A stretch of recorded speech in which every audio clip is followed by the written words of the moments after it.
রাজধানীর বাংলা একাডেমি প্রাঙ্গণে উদ্বোধন করা হলো অমর ২১শে বইমেলা ২০২৬। বৃহস্পতিবার ২৬শে ফেব্রুয়ারি দুপুরে আনুষ্ঠানিকভাবে মেলার উদ্বোধন করেন প্রধানমন্ত্রী তারেক রহমান। উদ্বোধন ঘোষণার পরপরই সর্বসাধারণের জন্য মেলার দ্বার উন্মুক্ত করে দেওয়া হয়।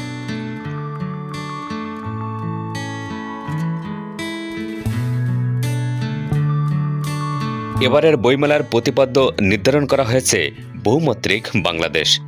আয়োজকরা জানান, আগামী ১৫ মাস পর্যন্ত চলবে এই আয়োজন।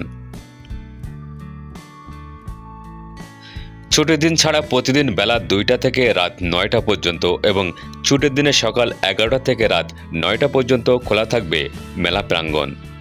তবে রাত ৮:৩০টার পর প্রবেশ বন্ধ থাকবে। এবারের মেলায় অংশ নিচ্ছে মোট ৫৪৯টি প্রকাশনা প্রতিষ্ঠান। এর মধ্যে বাংলা একাডেমি প্রাঙ্গণে রয়েছে ৮১টি এবং সোহরাওয়ার্দী উদ্যান অংশে ৪৬৮টি প্রতিষ্ঠান। মোট ইউনিট বরাদ্দ দেওয়া হয়েছে ১০১৮টি। প্রাঙ্গণ ও সোহরাওয়ার্দী উদ্যানে সীমাবদ্ধ না রেখে বরং সারা বছর দেশের সব বিভাগ, জেলা ও উপজেলায় আয়োজিত করা যেতে পারে। এ ব্যাপারে বই প্রকাশকগণ উদ্যোগী হয়ে ভূমিকা রাখতে পারেন বলে আমি মনে করি এবং সরকারের পক্ষ থেকে যদি সহযোগিতার কোনো অবকাশ থাকে, অবশ্যই বর্তমান সরকার সেখানে এগিয়ে আসবে। বইমেলাকে ঘিরে যে কোনো অপ্রীতিকর পরিস্থিতি এড়াতে সার্বিক নিরাপত্তা ব্যবস্থা নিয়েছে ঢাকা মহানগর পুলিশ। উদ্বোধন শেষে প্রধানমন্ত্রী সহ আমন্ত্রিত অতিথিরা মেলার বিভিন্ন স্টল পরিদর্শন করেন।